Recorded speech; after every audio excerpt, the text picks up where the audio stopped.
Bu Yanti ini sekarang biaya hidupnya cukup 20.000 per bulan. Oh, enggak. Ini orang-orang pada kaget. Ini kok bisa sih?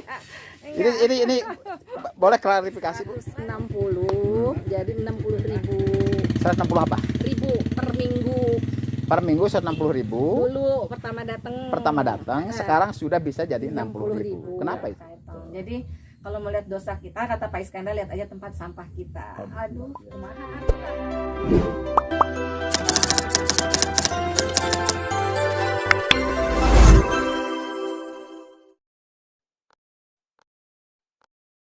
Baik, saya sedang di Bojongloa.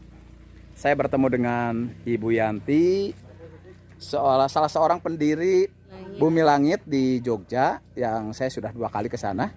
Dan ternyata salah seorang pendirinya adalah orang Wanayasa. Luar biasa. Ibu bagaimana? Bisa cerita? Bisa cerita apa? Tahun berapa Ibu di Bumi Langit itu? Saya itu kurang lebih 4 tahun, itu sekitar terakhir tuh jadi 2013-2012 akhir. 2012-2013. 4 tahun di sana. Tapi saya punya orang tua masih ada 91 sama 81. Di mana? Di Jakarta. Ketika jauhan kalau ke Bumi Langit, Senat Yanti kata pesan ibu saya nih, pindah aja ke Wanayasa, ada karuhun di sana. Terus nyari deh di sini. Jadi ini dulunya tinggal dekat alun-alun. Keluarga bukan saya. Ya, yang saya pikir kalau di alun-alun itu mungkin Ibu Eyang Tekenar. Iya, Eyang Tekenar. Betul ya? Oh, berarti tebakan saya benar, pemirsa. Betul. Alhamdullah. Tapi nggak ketemu ya sama Eyang Tekenar. Iya. Dan itu tanahnya masih di situ, Bu. Ya, masih. Ya. Emang Bumi Langit berdiri tahun berapa, Bu? Sekitar 2014. 2014. Saya yang bareng Pak Iskandar dan Ibu Iskandar itu mendirikannya bareng-bareng. Iya. Karena pada perjalanannya ternyata banyak orang yang tertarik, kemudian kita harus ada suatu badan wadah yang biar memprofesionalkan lah edukasinya terutama untuk training, Pak. Training. Ibu di sana berapa tahun, sampai tahun berapa? Sampai 2017. Pak. Dari 2014 itu. Iya. Paralel. Eksis di situ, Ibu. Iya, di sana. Ya artinya tinggal di situ juga. Sama kayak ini, saya setengah orang tua kembali ke Jakarta dulu gitu loh. Jadi bolak-balik ya. Bolak-balik ya. Ibu sebagai apa di situ?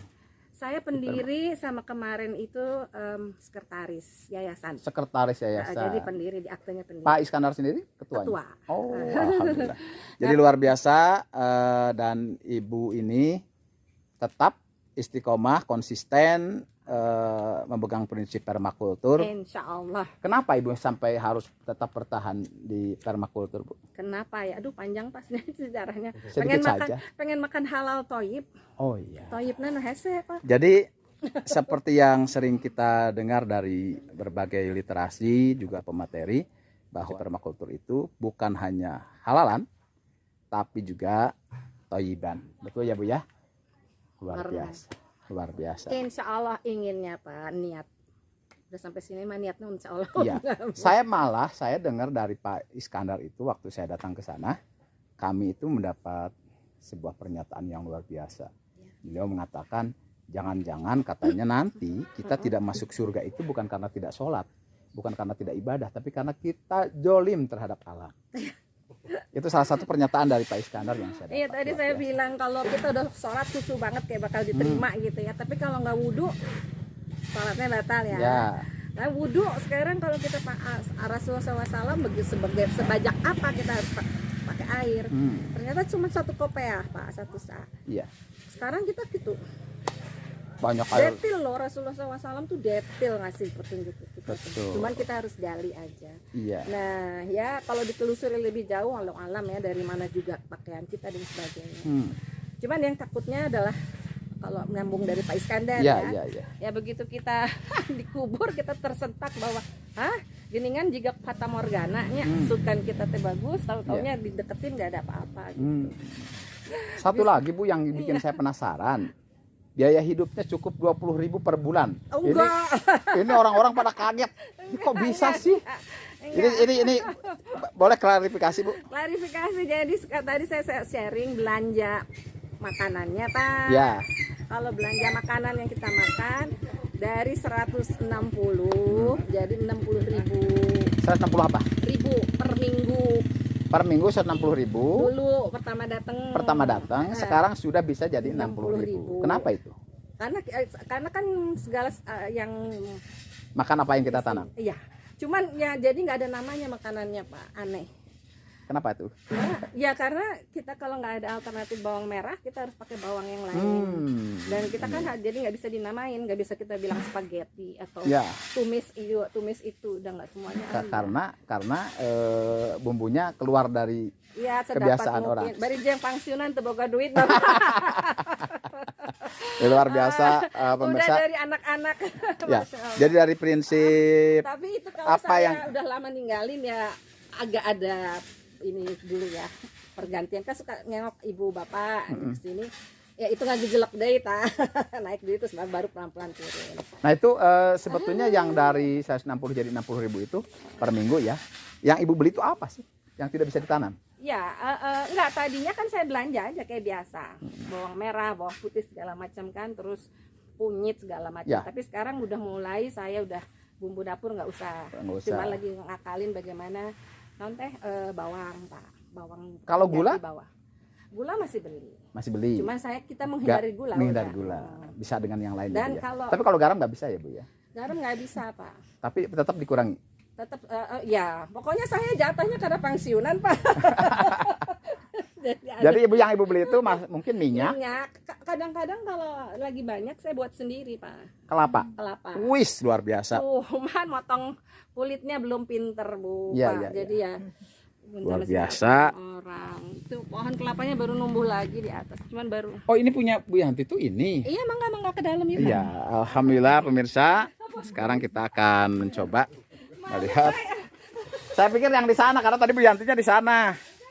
Jadi ini Bu Yanti ini berseberangan dengan Pak Purwanto ya, kepala dinas kita yang luar biasa. Oke. Alhamdulillah, dan ini kediaman Ibu Yanti yang luar biasa yang sudah mengabdikan. Ini water treatment ala-ala Pak, water treatment dari dapur, air cuci piring karena kan. Iya. Terus ini nampung air. Air cuci piring dialirkan ke sini, ditampung di sini.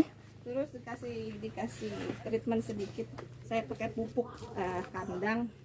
Ya. Terus dimurnikan sedikit, nanti pindah ke sana airnya 3 kali baru ke sana air bersihnya. Cuman ini terlalu besar. Saya kan cuma sendiri, jadi nggak pernah penuh. Oh.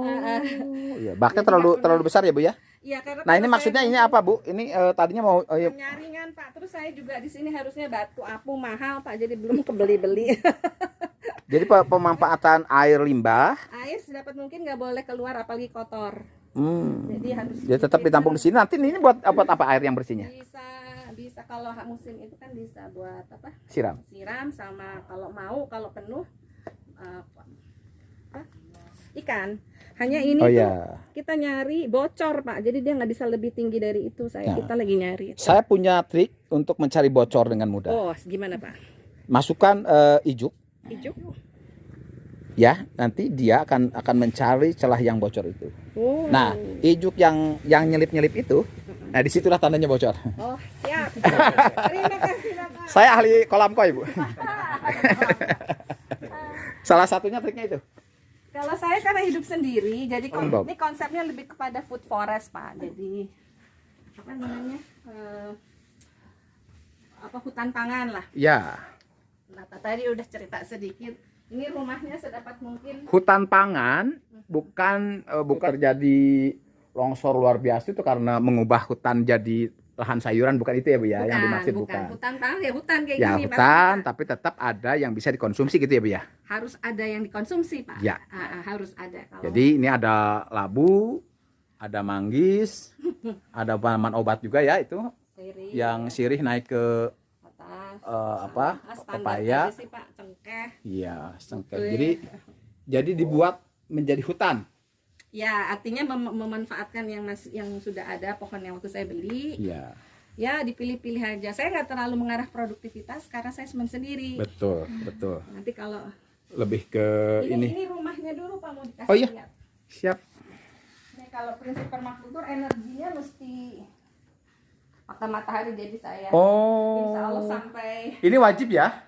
Yang nggak wajib, saya nggak seneng rumah gelap aja Pak. Rumah tidak boleh gelap, tapi juga harus hemat energi. Jadi saya serap dengan kulkas tuh 100.000 3 bulan Pak, listrik. Listrik 100.000 3 bulan, luar biasa. Padahal ada kulkas ya? Ada kulkas. Oke. Iya, nggak terlalu. Ini masih tetap pakai gas ya Bu ya? Masih pakai gas. Oke. Gimana Bu, ada yang bisa dijelaskan? Udah itu aja mau ngasihnya. Ini studio Pak. Jadi rumahnya studio, kamar tidur sama itu jadi satu semua. Oh. Jadi nggak ada kamar? Nggak ada ini Pak, saya tidurnya di sini. Nggak ada kamar khusus? Nggak ada. Itu jadi kamar mandi. Itu kamar mandi ya? Kamar mandinya nggak, jangan-jangan kamar mandinya kayak di Omah Lor? Nggak tahu, apa kaget aja lah. Waduh. Bapak meni WC pisan. Luar biasa ini. Ini nggak takut petir Bu? Katanya numbu Pak yang anti petir. Mohon numbu sendiri Pak katanya Oh. ya Pak. Ini yang itu tuh orang di sawah suka pakai yang di bougainville itu sebelah. Ya. Sebelum yang ungu itu katanya anti petir. Kalau di sini numbu sendiri alhamdulillah kasih Allah. Itu bukan ya yang disebut dengan bayi. Bang Jack, itu pohon apa yang disebut anti petir itu? Yang sok di sawah. Itu katanya dekat bougainville itu? Pohon kanyere. Kanyere. Memang betul ya. Kanyere, hanjeli. Sana sanjeli. Mana Bu yang ini kan? Nih bayi nih yang dekat daun, Iya, yang iya. dekat bunga. Nah itu. Kanyere. Kanyere itu memang bentuk anti petir. Iya, Oh. betul kalau menurut Kanyere bukan hanjeli. bukan kanyere. Hanjeli lain lagi. Kan ya? Kanyere ya? Oke, nanti kita lihat di Google apa sih kanyere dalam bahasa Indonesia. Siap. Pak, ini ada anak-anak muda juga Pak yang sama keluarga malah tinggal di bawah Cipulus. Itu sama gini juga, mereka Iya. berjuang makan dari sendiri. Ini keren banget ini. Apa itu Tinggal ada perapian ya. Latihannya nanti Pak di luar kalau. Mantep ini. Ini untuk Ini suasana western ini. atau diajak Pak permakultur perbandingan ke Western. Nah, ini juga sama nih air sabun. Oh iya. Sama Tapi ya Bu. sederhana ya Pak ya, mohon maaf lahir dan batin. Jadi ini tidak ada air yang mubazir, dimanfaatkan seperti ini. Oke. Oh iya. Ini Bu nggak bisa disebut dengan water catchment area? Water catchment area lebih ke area besar Pak. Ini sebetulnya ini Bojonglo water catchment area, grey water treatment namanya. Oh.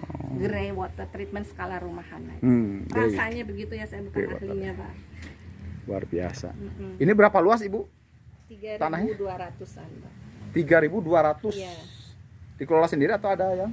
Saya ada yang ngawasin, terus sama kalau udah tinggi-tinggi saya minta tolong orang. Tapi pada dasarnya bedeng-bedeng ini saya buat sendiri Pak.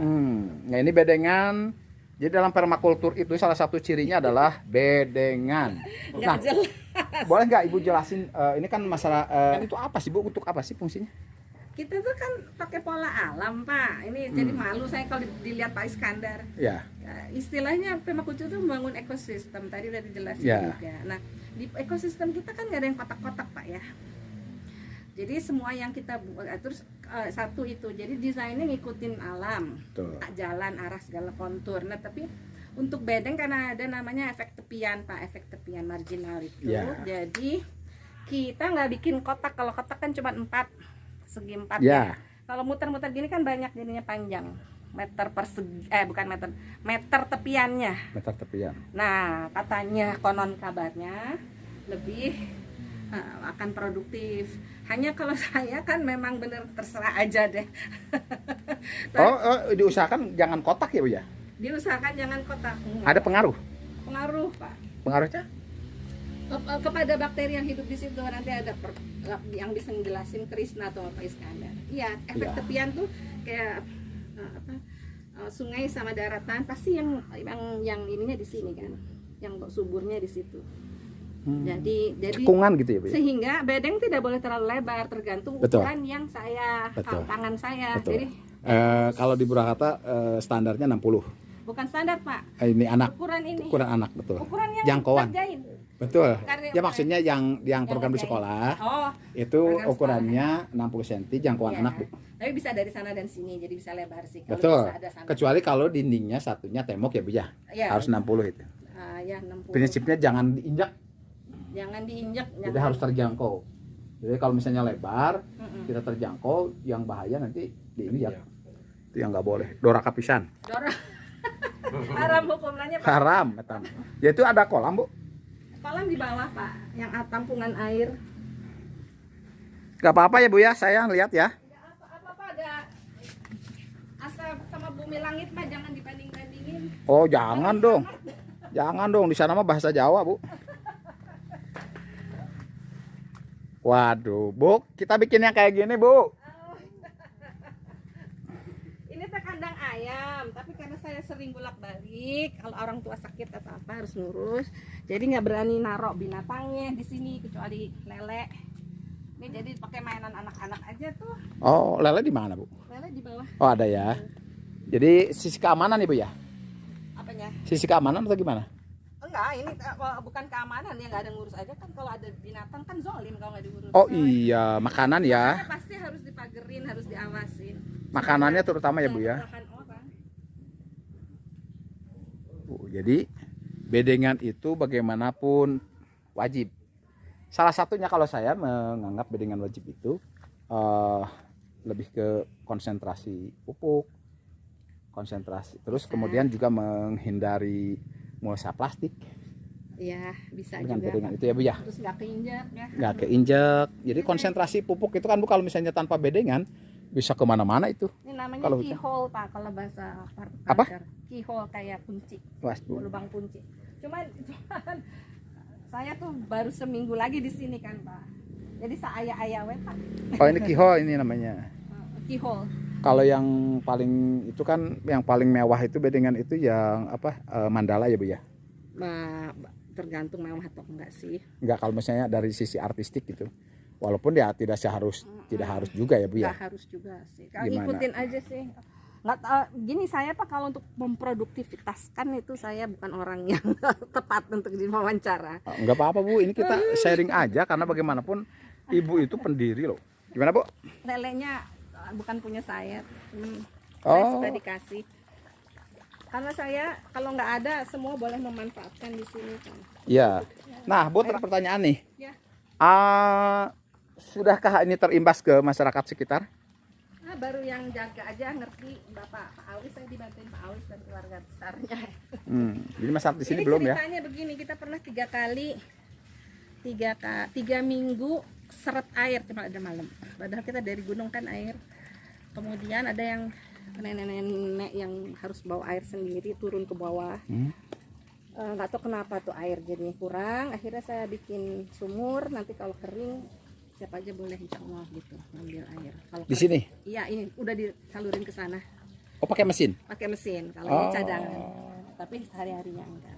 Jadi kalau misalnya masyarakat di sini kekurangan air, Ya, Ibu sudah nanti punya. diatur sama Pak Awis. Ibu sudah punya. Tapi pas begitu pasang, alhamdulillah air bagus terus. Iya alhamdulillah. Alhamdulillah. Jadi sumur pun ada di sini ya. Enggak sempurna, ini namanya worm tower.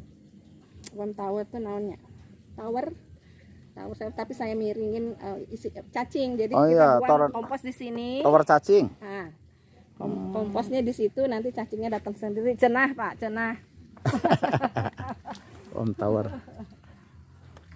Keren. Biasa Ibu tinggal di sini sendirian. Iya Pak. Jadi luar biasa Ibu Bu Yanti ini tinggal sendirian di sini di rumah ini. Rumah yang penuh kehangatan. Orang tanya, Bu nggak takut nggak dijagain karuhun padahal mah. Oh luar biasa.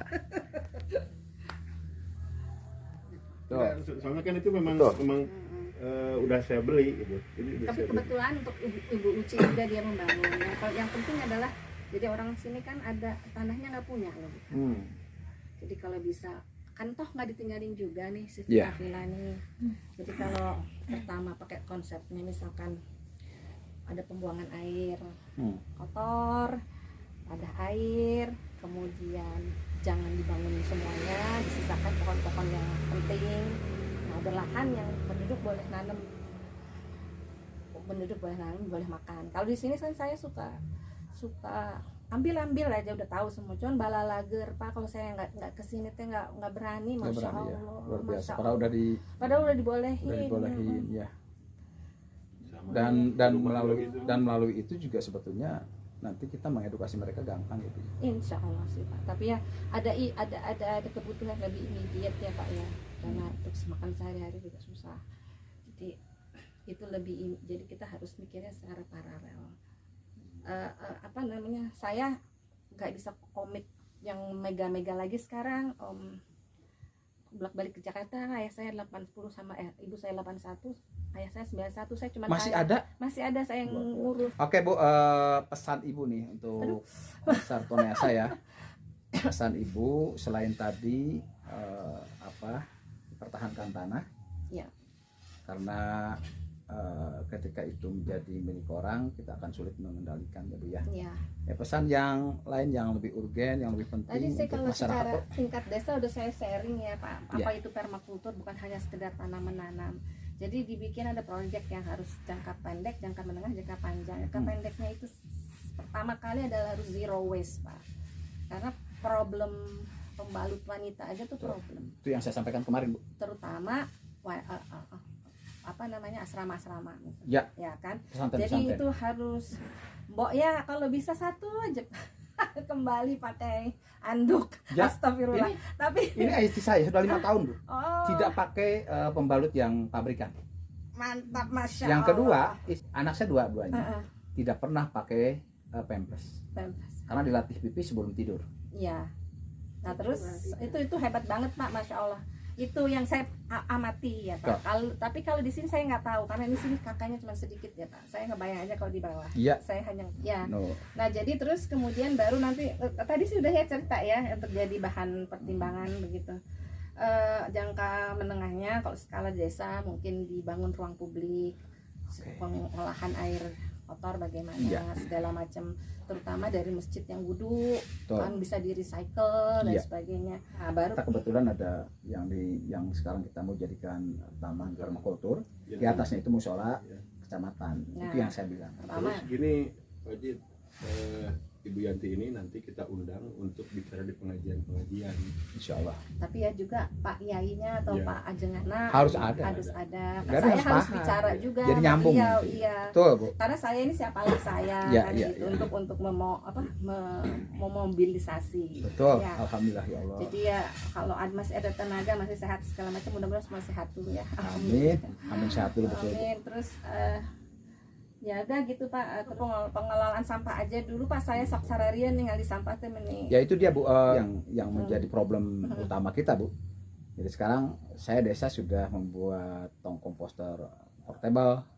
Kemudian di atas juga kita sudah buat banana circle untuk contoh Bu. Karena apa? Karena ya mereka harus paham dulu tentang itu, bahwa nanti imbasnya ke tanaman, ke pertanian. Kalau kata Pak Iskandar suka ngingetin dia Quran ya Pak, yang berlebihan itu ditemani setan kan, setan. Jadi kalau melihat dosa kita, kata Pak Iskandar, lihat aja tempat sampah kita. Aduh, kumaha ini tuh keren banget ini. sujud teh. Jadi luar biasa. Itu Pak Iskandar, saya nyontek. Luar biasa ini dulu dari Pak Iskandar saya dapat pernyataan yang luar biasa. Sekarang melalui rekannya kita luar biasa. Yang berlebihan itu adalah setan, apalagi berlebihannya setan, dalam hal sampah.